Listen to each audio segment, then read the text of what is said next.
So with that being said, what does success mean to you? For you and your business on your journey, what does success mean to you? Success means to me being obedient as a servant leader. Okay. In what we're offering as a service, we are always giving people an opportunity to learn something new about themselves. And so Mm-hmm. we always have to be willing to learn something new about ourselves. So success looks like constant evolution. Success looks like leaning into the unknown and trusting that it has more to give me than anything that I'm familiar with right now. Mm-hmm. Success looks like when I'm told to do the thing that scares me, doing it scared anyway, because it's not about really the money for us. We love having a beautiful relationship with money. Money loves us and we love it, but money has an energy to it that we want to co-create with. We want to be able to use money as a tool. The actual paper money means nothing to us. Thinking about like how much money you have in a bank account, that is something that you can't see. It's intangible, but you have so much faith in. It's Mm-hmm. about the power of what this financial freedom can offer us.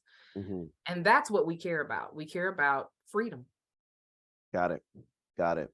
So to repeat what you were saying, or to receive what you were saying, I should say, success is a journey for you, not a destination.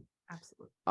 And so this is one of my evolutions again, and that's why I'm repeating this, because I'm learning to be more of a journeyman than a destination guy. Yeah. But success is a journey for you, and so that means it's everlasting. It's not a Mhm.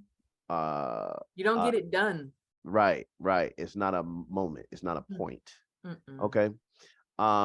So and then on top of that, even though it's a journey, you're saying that money is a result of that to have the freedom that you desire, Mhm. Yeah. right? And so that allows you to have a relationship with money. But more importantly, you said you want to co-create with money. Mhm. Um, I'm assuming that means, and if I'm wrong, please correct me. I'm assuming that means that you don't want to be a slave to money, which means you're surrendering your time, your Mhm. values, and everything else like that. Yes. Can you elaborate more on that as far as how you came to that relationship with money? Because I think sometimes people have an extremist view Mhm. where it's either you love money and you give up everything for it, or you hate money Mhm. and you're against it, but you're broke, right?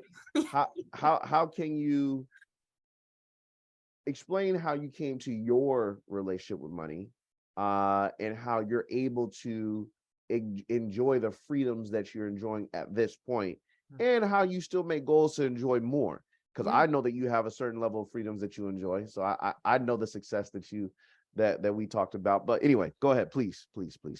So a lot of money trauma when we were younger, and not because we didn't have necessarily, but because we grew up with a father who grew up not having. Hmm. And so his perspective about money and hustle really did make us feel that we weren't always going to be so worthy of money. Like we were raised knowing we were worthy to have everything we needed when we needed it. Hmm. But the outcome of having to push and work and slave for a dollar, that did not resonate with us. So we felt a really awkward relationship with money when we were growing up, because we saw it as a tool. Our whole life, we've seen it as a tool, because nobody Hmm. wants to hold on to the money just for holding on to it. They want it so that they can feel something. Yeah, And so absolutely. we have started over our lifespan to evolve this relationship over money goes. And this is a quote my mom used to always say: money goes, but it comes and it comes and it comes. And it comes more than it goes. That's why you see it going so much, because it's Mm-hmm. always in some way recycling. So we had these mixed views over hustle, hustle, hustle, get that dollar, but also money goes, but it comes and it comes and it comes. And we had to find our own balance in relationship to not be a slave to the dollar, but to also appreciate it. We don't want the dollar to be a slave to us either. That's why we use the term co-create. Hmm. Money wants to be had. Money Hmm. wants to be around. It wants to be enjoyed. It wants to be appreciated.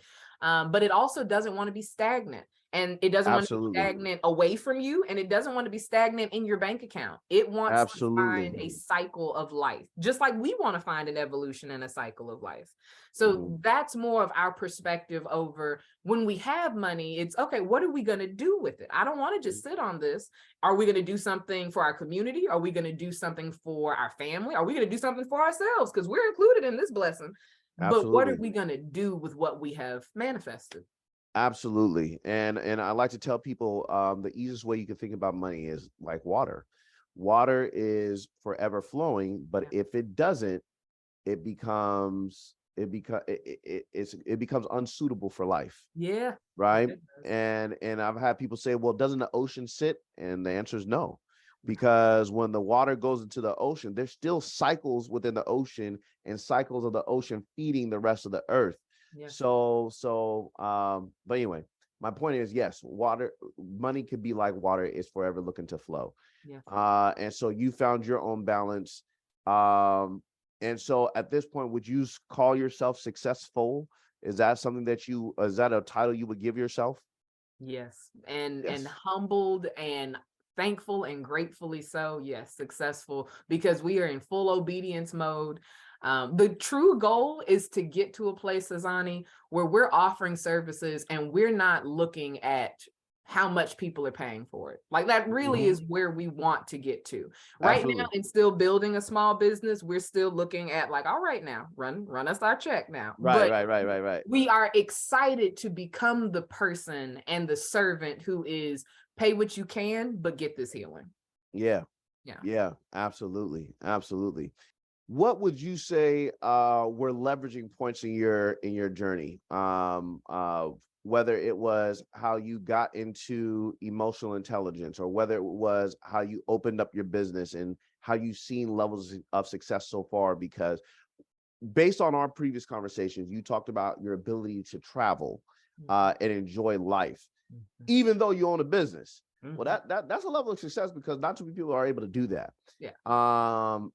So with that being said, what would you say were points of leverage in your career, or not career but journey? You know, Mhm. what would you identify?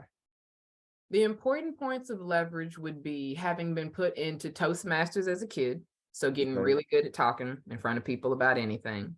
Becoming a slam poet as a teenager, so getting a little bit of not a little bit, a lot of confidence in how to own a stage and to own an audience's attention. That moment with the director of counseling and having that pivot to put us in the direction of self-help and self-improvement services. And then truthfully, when we decided to leave our 8-year job doing social emotional curriculum for a nonprofit and start working for ourselves, that Mm, was a huge moment for us because it meant that we wanted to trust and bet on ourselves, trust that intuition that we mentioned at the beginning we were raised to believe in, and to not put any more time into someone else's plan more than our own. And so mhm. those were things that proved to us through self-trust we mean this, we believe this, we know this, and we're going to walk a life that allows us to have it revealed to us in physical form. And that's the life we're walking now. Fantastic, fantastic. And I think that's very, very important, that the decision, for example, the decision to leave your job and come into a business on your own, that's a very scary decision for a lot of people. But like you said, we got to trust our gut and be willing to lean on that unknown. We do. Um, so okay, well, with that being said, we had to talk about money a little bit. So because I deal with money, so we had to talk about money a little bit. And we talked about your upbringing, we talked about your journey, we talked about the different subjects of emotional intelligence. Is there anything else that we should mention that we haven't asked you about? We've talked about love, and that's the thing that we love to talk about the most, but just really reminding people that you are innately worthy and that there is no life experience that you've had that has counted you out of your birthright of receiving all that you have been asking for. Mhm. All that's going to happen is through the life you live, you seeing that some things you were asking for, you already had. Some things you were asking for, you didn't actually want. You wanted other people to see you have it. and really getting to the root over what brings you value and joy as a human. Everything else will be a catalyst, a launching point from there. But just having that self-love and that self-awareness to really know why I'm asking for what I'm asking for and how it will serve the greatest good, I think it will make any business, any relationship, any journey incredibly beneficial and loved. Fantastic. And the other question is, if somebody wanted to find you, utilize your services, how would they do so? Absolutely. So you can find me at rahkalon.com. That's spelled RAHKALON. That's my website where you can see all the different services that we offer. We'll be soon coming out with a newsletter, especially for people who are in the DFW area, so they can participate in many of the community events and engagements we host. You can also find us on Instagram at Rah Kalon, as well as on TikTok. We're trying to get into the TikTok thing, so give us some grace with the TikTok. But I understand. And YouTube, because we're going to start putting out guided meditations just for the public, because we want to serve and we want to give. So those are the best places to find Rah Kalon. That is awesome. That is awesome.